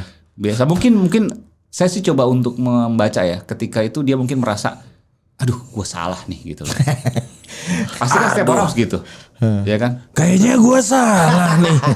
Memang mulut kadang-kadang lebih cepat dari kesadaran. Kita juga sering itu. Ya mungkin dia dipendam waktu itu lalu kemudian terpancing lalu kemudian keluar semua. Itu kan yang disampaikan juga. Ya waktu itu saya sih disalahin karena Aiman yang mancing-mancing gitu ya, tapi oke lah. Nah memang moderator itu dan host itu sering disalahkan atas apa yang narasumber katakan. Padahal kan itu consciousness dia sendiri kan, kesadaran dia sendiri. Pengalaman juga ya. Oh iya, dia Fahri Hamzah bang, mancing-mancing juga. Fahri Hamzah. Oh dia kasus hukum pernah nggak? 30 miliar itu. I see. Iya sama MSI. MSI siapa? Muhammad Soebul. Udahlah itu lewat lah. Modalnya Bang Fahri pertama, maka Bang Fahri kalau diundang Budi selalu datang. Jasa lu agak gede. Gue dimusuhin masih sama PKS. Bapak-bapak PKS itu bukan salah saya, itu salah Anda sendiri dan salah Bang Fahri. Ya. Nanti kita cerita. Pertarungan dilokalisir aja. Tapi sampai ke hukum enggak kan maksudnya aman ya? Untuk kasus itu? Enggak maksudnya macam-macam KPI bos. KPI. Oh iya. Nggak boleh tayang 3 hari. Bang Andre ini setelah itu kita ketemu di Batang itu kan nggak jauh waktunya setelah itu mas. Banget lu Batang. Iya kan? Itu kan 2014, Batang itu sekitar 2016 ya? Iya kan beda berapa bulan lah kayaknya. 2014 ini bos. Lu ketemu 2016. 2016 bulannya itu di mana? 24 bulan. Iya itu. Iya, sorry mas adik-adik nih mas ya. Iya. Karena suka internal competition. Iya. Saya ini diedit ya bos. Ditit aja. Tadi yang tai-tai juga ditit ya. Gak usah tai-tai biarin aja. Tai gak apa-apa. Izin mas ya. Iya genuine kalau. Mas ini sekarang masuk ke pertanyaan yang tadi dipotong dengan sangat tidak manusiawi oleh Ari ini. Ya lu di sini tuh yang harus di atas itu lu nya bukan narasumbernya. Jadi tugas dia nanya narasumber, tugas saya ngantam dia bang. Nah, gitu tuh. Satu Ahok, satu kontra Ahok. Iya, cara mainnya gitu. Jangan dibuka mas ini mas. Satu cebong, satu kampret. Enggak. Satu kadrun sama cebong enggak. Mas enggak. Padang. Kita gampang berubah mas, tergantung invoice saja. Sumbar ya, Sumbar ya. Sumbar. Ada partai nggak pernah menang di situ katanya. Tapi ya saya di Sumbar itu sudah pergi sebelum ada polarisasi mas. Udah di Jakarta saya polarisasi. Jadi Anda seperti Hasan Nasbi dong, yang mendukung Ahok. Iya, enggak juga lah. Coba balik lagi dah. Balik lagi ya. Ada ya, ada kan gitu. Nggak semua Sumbar begitu kan. Hasan Nasbi. Iya Bang Hasan, Andrinov Caniago. Iya kan itu kan dua pendukung utama. Ini orang ini enak punya kartu pers bos. Kalau saya salah ngomong UU ITE. Kalau mereka dilindungi undang-undang pers. Pengecut loh. Dapat salam dari Hillary Lasut. UU tuh ITE dong. UU kok 4099.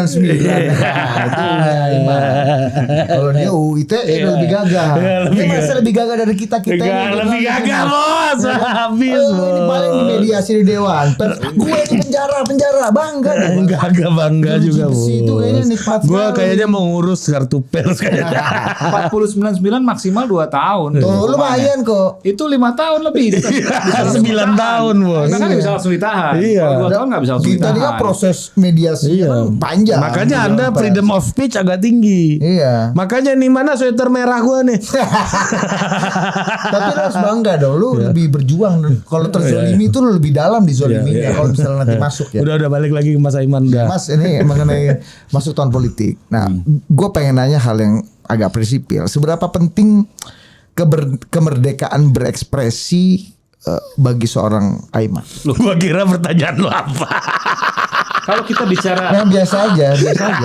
Gua kira ada pertanyaan yang ini fundamental. Ini fundamental. Dia tanya demokrasi. Iya. Maksud gua. Jadi menurut lu demokrasi dan kebebasan itu nggak fundamental. Gua pikir bagi jurnalis kemerdekaan dan kebebasan itu hal prinsipil yang harus diperjuangkan. Gua kira lu makanya gara-gara tahun politik dari 3 tadi itu jadi 4 kan.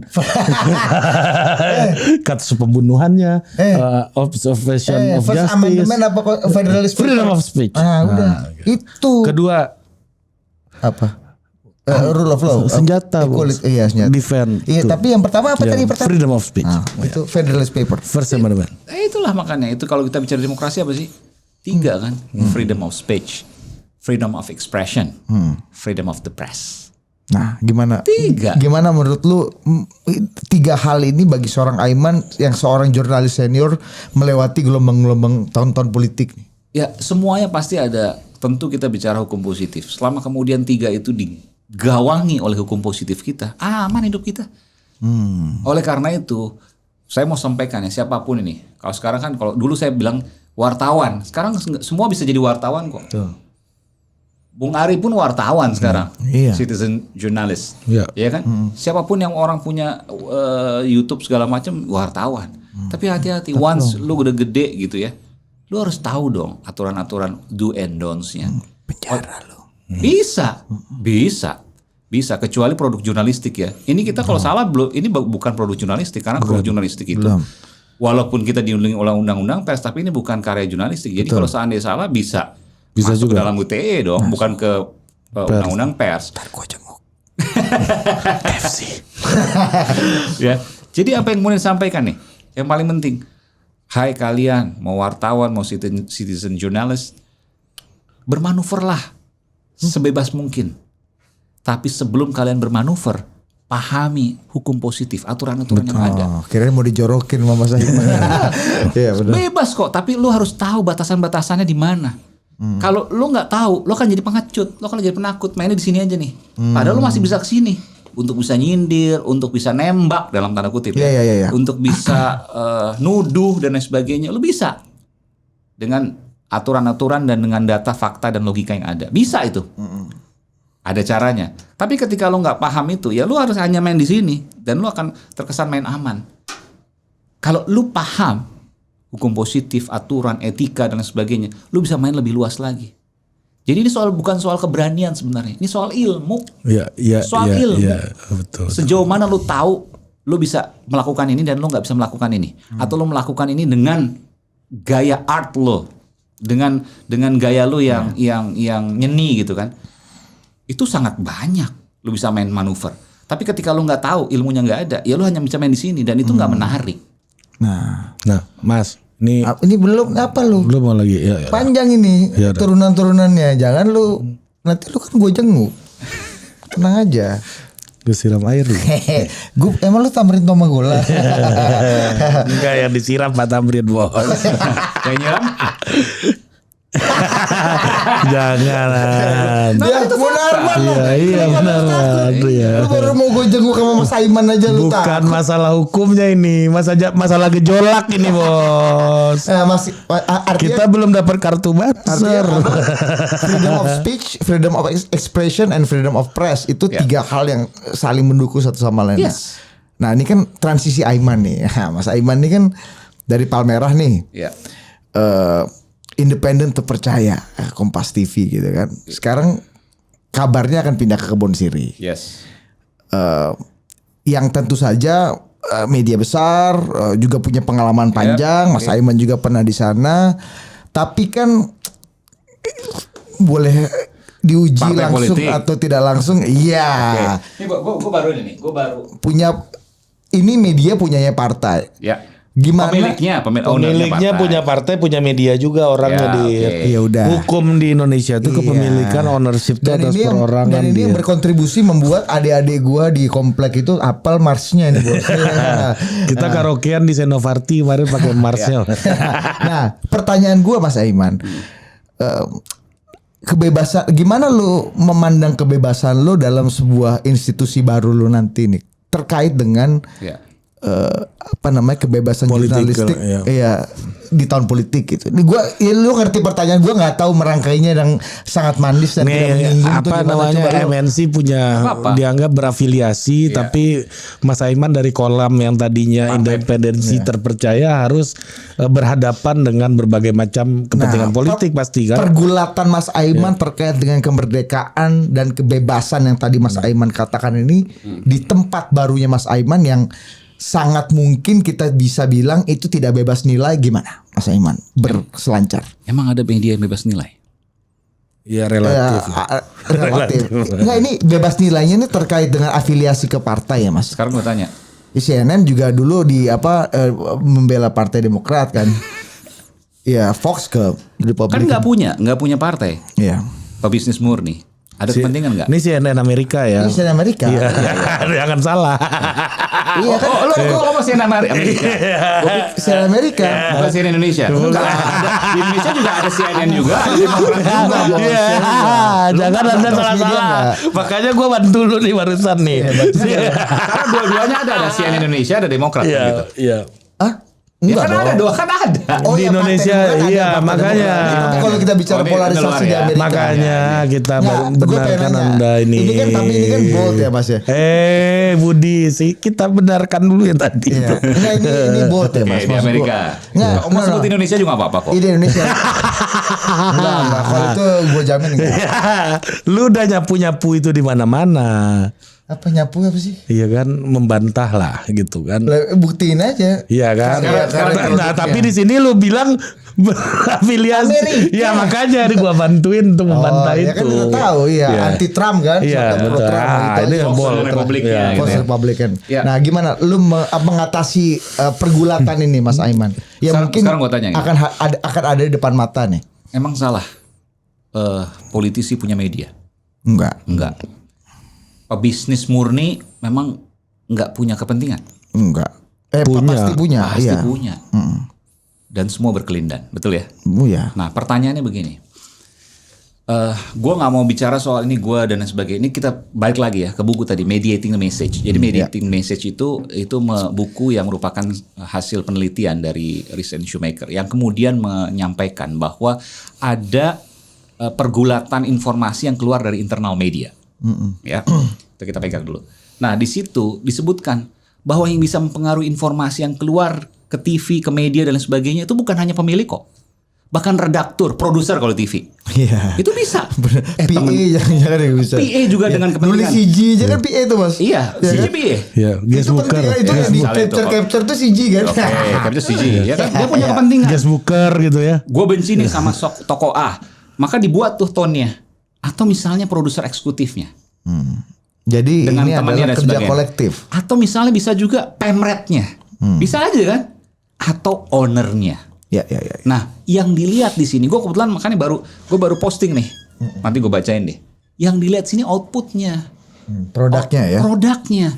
Kalau itu mengkhianati publik, serang rame-rame, kritik rame-rame, supaya dia bisa kembali ke relnya media itu. Karena media itu kebanggaan bersama milik bangsa, kan gitu ya. Iya. RCTI oke. Coba gue bacain dikit ya. Mentang-mentang Transjakarta viral lagi nih kan. Itu bisa di trend gitu. Iya, liputan Mas Aiman soal Transjakarta baru-baru dulu.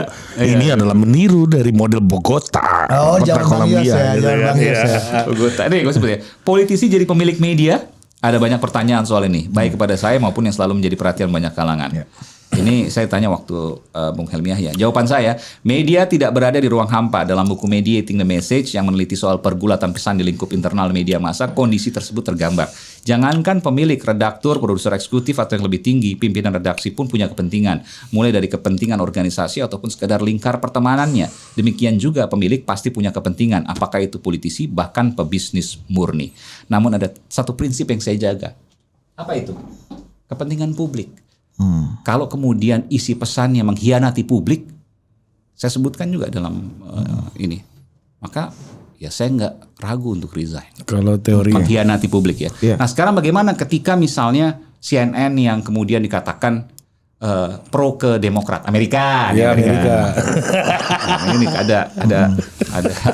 Ya, memang iya kan? Iya betul. Ada syarat dan ketentuan ini ya. SK syarat dan ketentuan. Biden lah. Kita sebut nama orang Fox, lalu. Ke Republik. Ke Trump. Keamanan Republiknya. Nah, apakah mereka di sini kan juga punya gitu kan?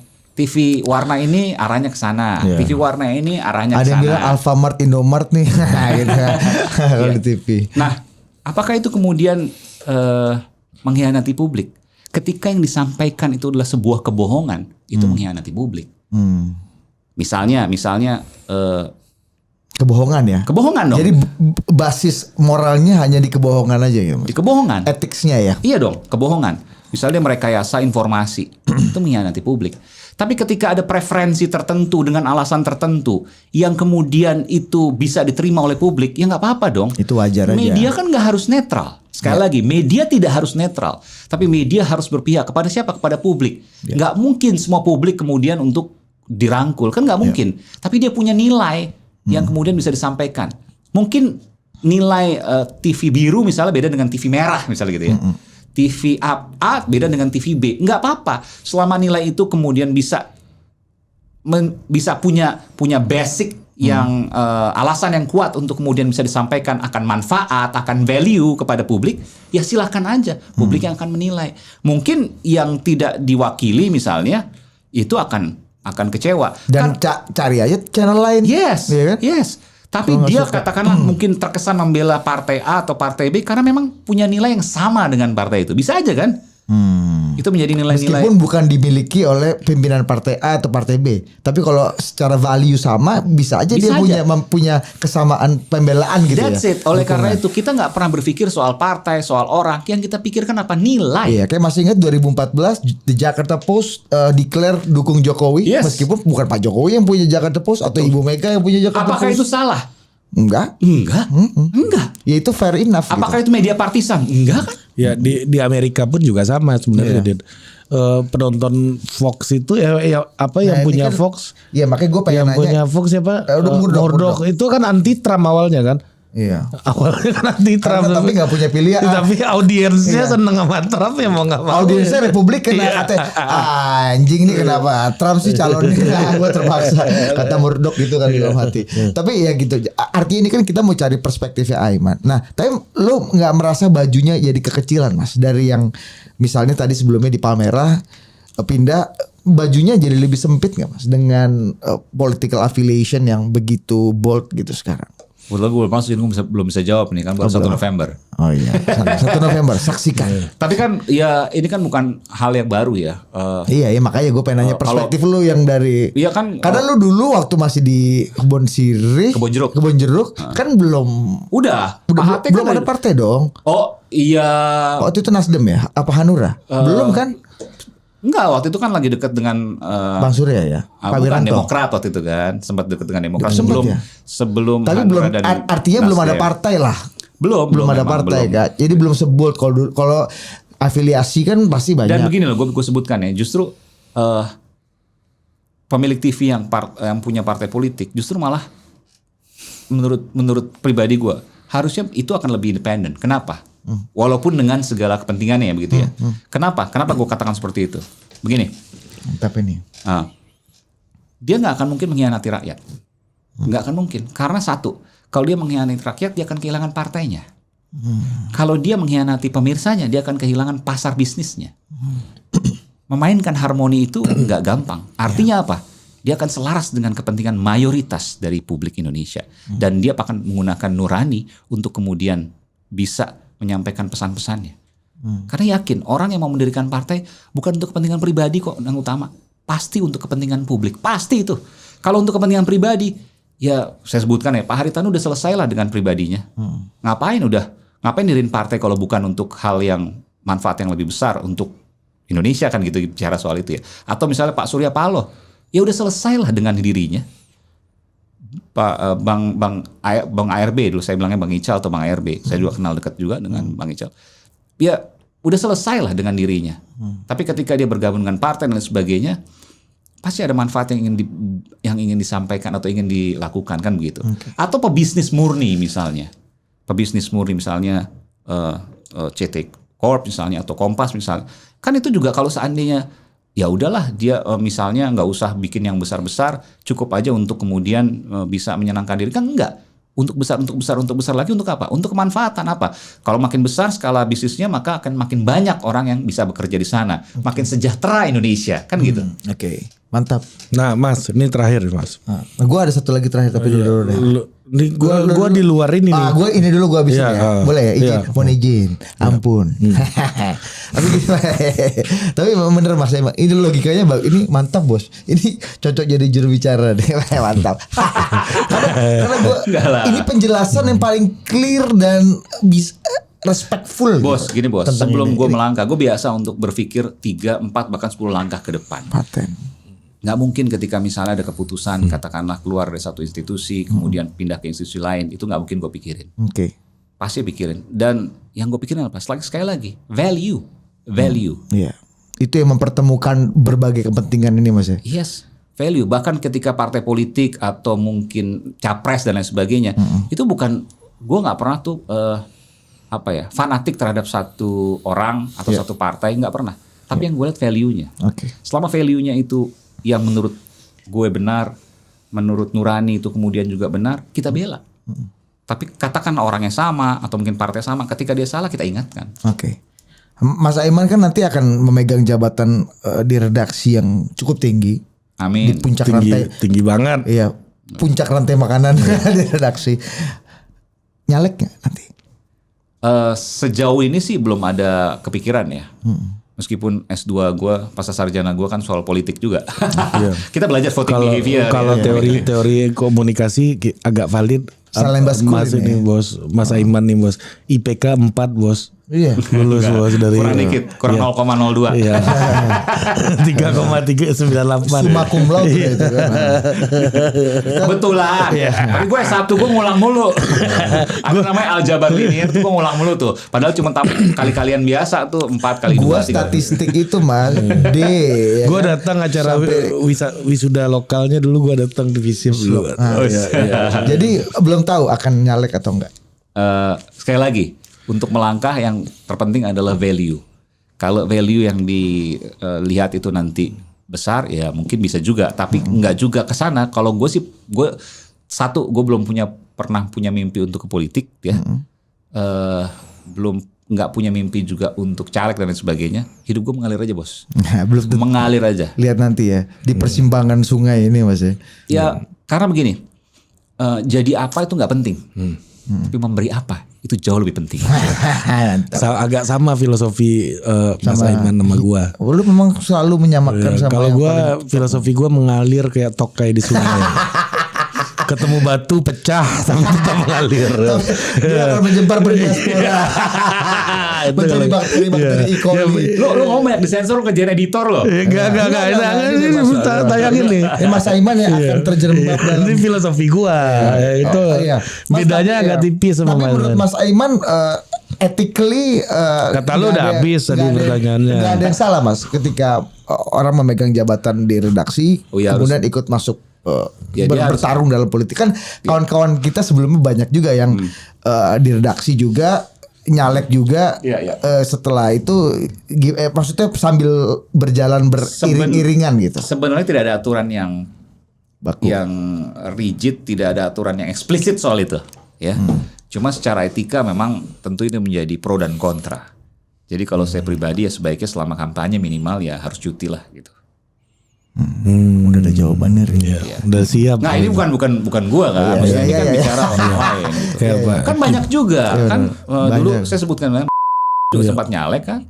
Terus Tempo beberapa orang juga wartawan juga nyalek. Apakah mereka kehilangan? Sekarang pertanyaan, apakah mereka kehilangan kredibilitas? Enggak juga. Enggak juga. Mas Arief Suditomo sekarang Pemret Metro kan? Iya, udah nggak terlalu lagi sekarang di direktur yang lainnya. Oh, tapi di Metro. Masih di TV. Metro. Sebelumnya caleg dan anggota DPR kan biasa aja. Mas Aiman akan nyalek colak caleg. Nanti di luar pagar. Nah, ini Mas, ini udah selalu ambil nih. Ini berkaitan mensintesakan isu kita di awal dengan pertanyaan-pertanyaan Budi soal 2024 gitu kan. Jadi di awal kita bahas soal FS yang cukup sangat intensif FS gitu. FS itu Valdo Saldini. Ya, Mas Aiman itu jelek jokes lu itu. Jadi agak intensif gitu ya.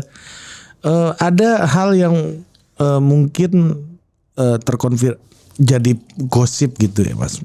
Apa kalau gosip ini kan di dalam dunia jurnalistik punya tentunya ada hasrat untuk memverifikasi gitu. Ketika ada sebuah ada gium politik kuno gitu ya, Lord Acton gitu bilang power tends to corrupt, absolute power tends to corrupt. Suara Bang Karni. Power tends to corrupt, absolute power tends to corrupt absolutely. Lord Acton, bangsawan Inggris. Kita rehat dulu sejenak.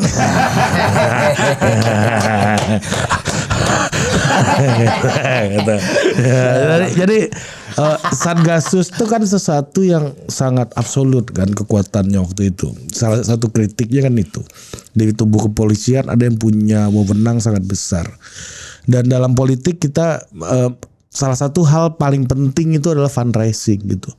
Banyak gosip mengatakan bahwa ada aliran ke politisi atau calon kandidat capres bahkan ya yang didukung oleh kerajaan ini dalam tanda kutip. Itu gimana Mas Aiman ngelihatnya di 2024? Apakah sisa-sisa ini atau hal-hal ini masih akan memiliki pengaruh atau gimana Mas? Soal apa misalnya? Soal aliran dana Sambo and the Gang ini ke ke capres gitu. Ini jadi gosip. Emang ada ya? Katanya sih gitu. Jangan-jangan di kan Mas Aiman yang paling intensif kan. Jangan-jangan di salah satu surat kaleng ada juga tuh informasi itu. Coba nggak mau buka aja. Bang Rizal Ramli juga pernah ngomong di sini kan. Coba bahasa Rizal Ramli gimana? Inflasi sekarang meningkat. Mahasiswa. Gue inget banget tuh Mas Aiman wawancara Bang Rizal waktu awal-awal jadi Menko ya Bang ya. Menko Kemaritiman. Iya kan. Nah, aku manggilnya apa nih Pak Menteri? Abang aja lah. Aiman. Rizal Ramli. Abang emang dari dulu kita udah kenal lama. Nah itu. Iya kan gitu. Panggil abang aja lah. Aiman. Aku ini nggak berubah. Teman-teman mahasiswa terus kawal abang. Harga-harga resep-resep perekonomian, World Bank dan IMF menghancurkan bangsa ini. Tapi gini, aku ingat, saya ingat loh, apa yang kemudian disampaikan oleh Bang Rizal Ramli, Bang RR ya. Selamat malam Bang RR. Bang RR, top. Jadi ingat nggak waktu itu dia cerita ke saya juga, dan kalau nggak salah saya wawancara juga. Nggak lama kan kemudian dia dilengsarkan kan, di reshuffle. Kepretar Raja Wali ini kan. Betul, karena dia berseberangan dengan Pak Jokowi waktu itu kan soal listrik 35.000 megawatt Ya, yang dan dikatakan reklamasi. dan reklamasi. Tapi yang saya ingat tuh listrik 35.000 megawatt yang itu disampaikan oleh dia bahwa nggak mungkin itu bisa tercapai dan Indonesia akan oversupply. Dan terjadi. Dan terjadi. Saya salut dengan dia. Itu dia katakan waktu itu 2015 loh. Waktu awal-awal Jadi Menko ya. Jadi Menko. Agak dukun abang ini memang ya. Saya sempat ini karena memang kan dia lulusan matematik. Saya sempat tanya dukunnya di mana. Dia lulusan betul dukun. Dukunnya bukan dukun yang kita lihat ya. Karena dia dukun dari jurusan matematik. Iya, fisika dia, fisika. Fisika sorry. Iya. Fisika ITB ya kalau Iya. Fisika ITB. Dia kemudian ya intinya matematiknya inilah. Bagus. Matematik bagus dan kemudian dia bisa memprediksi Eksak dari lah, anak eksak lah. ya memprediksi dari hitung-hitungan yang kemudian menjadi intuisinya dia kan begitu. Jadi ya itulah yang dia sampaikan. Nah ini aliran ke capres ini gimana Mas? Bang Rizal Ramli juga pernah ngomongin di sini. Ini kalau nggak mau. Itu isu yang kemudian harus dibuktikan. Saya sendiri belum sampai ke sana ya. Tapi apakah ada atau tidak ya patut dibuktikan. Kalau dilihat dari jumlahnya misalnya gini.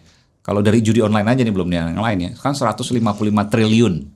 155 triliun Itu margin bandarnya Mas. Enggak, itu perputaran uangnya. Perputaran uang setahun, ini data PPATK ya. 155 triliun rupiah. Kalau kita bicara misalnya uang jagonya, uang pengawalannya itu sekitar 30-40%. Hah?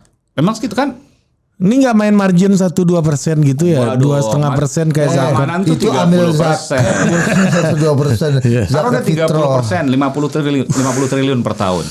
Tinggal dibagi. Ini saya sempat hitung-hitungan. Gede banget loh. Sempat hitung-hitungan juga. Artinya satu hari 400 miliar. Uang sebesar itu bisa kemana-mana kan? Ya, Termasuk maksudnya tadi untuk pengawalan tadi. Tapi tentu ini harus dibuktikan. Di atas ekonomi ya politik kan.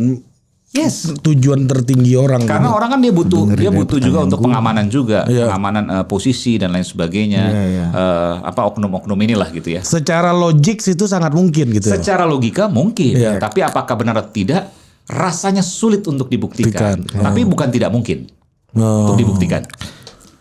Oke. Apa yang dibutuhkan untuk membuktikan itu Mas? Ini kan terkait dengan kompetisi yang fair juga nanti. PPATK harus buka. Gampang. PPATK bisa juga karena aliran. Tapi kadang-kadang mereka kan mainnya cash ya. Cash itu kan. Gampang. Iya. Politik itu cash ya. Iya lagi. Ada laporan keuangan valid. Karena begini, orang siapapun itu, laporan keuangan valid. ketika dia mengeluarkan uang pasti ada catatan itu walaupun cuma di buku. Apakah di buku hitam? Nah, who knows? Nggak ada yang tahu. Atau di buku yang lain. Tapi kan biasanya yang megang uang tuh siapa? Bendaharanya. Bendaharanya siapa ya? Harus dicari tuh siapa. Okay. Dan itu pasti keluar uang dan sebagainya. Nggak mungkin nggak tercatat. Pasti tercatat. Karena uangnya ratusan miliar kan? Triliunan ya. Kalau 30-40% sehari 400 miliar. 4M aja 8 koper bos. Maksudnya bos susah ngangkatnya bos. Kalau pakai dolar Singapura yang pecahan $10.000 Singapura kecil. Oh iya 10.000 ada ya. 1.000 Mas. 10.000 ada. Ada. 10.000 ada. $10.000 Singapura. Satu lembar 10.000. Yes. Yusuf Ishak ini ya. Apa udah ganti tokoh? Masih Yusuf Ishak kan? Lee Kuan Yew 10.000. Coba kita kasih gambarnya dulu 10.000 nih. Tapi mungkin ya. Pecahan 10.000. By logic sangat mungkin membuktikan pun sebenarnya sangat bisa sebenarnya ya. Sangat. Asal ada whistleblower yang kemudian bisa ngomong dengan data yang valid. Meskipun hati-hati juga ketika kemudian mengatakan itu, nanti kemudian dibantah. Oh itu dia cuma ngarang-ngarang aja. Ini berita hoax buktinya mana? Yes. Nah, masalah pembuktian ini kan agak berat ini kan Mas. Ya, mungkin ada catatan kan bisa siapa aja yang membuat kan gitu ya. Iya, benar. Nah ini harus dilakukan cross check. Jadi nggak bisa sembarangan. Ini proyek besar ini dalam artian mengalirkan dana itu proyek besar dan memastikan kalau itu membuktikan itu juga proyek besar ya. Dan publik yang kemudian bisa melihat apakah kemudian penegakan hukumnya tegas atau tidak. Tentu kalau tidak tegas akan publik akan bertanya-tanya, ada apa ini? Kenapa sih ini belum diproses, ini belum ditangkap dan lain sebagainya. Kita doakan saja. Nah, misalnya seperti itu. Hanya doa yang bisa kita lakukan. Terima kasih, Syekh. Keturunan Mesir kawan. Luar biasa. Mas Aiman. Iya. Jogja, Bapak orang Jogja. Jogja. Oh, Jangan lu bawa asli. Mesir lu. Iya. Lu ini nih, pecah belah bangsa ini Mas. Ibu dari Padang. Ibu Padang. Padang pasir. Hancur banget. Kayaknya lebih lucu dia, Mas. Lucu banget loh, Mas. Oke, sampai jumpa lagi di Total Politik berikutnya. Makasih Mas Aiman.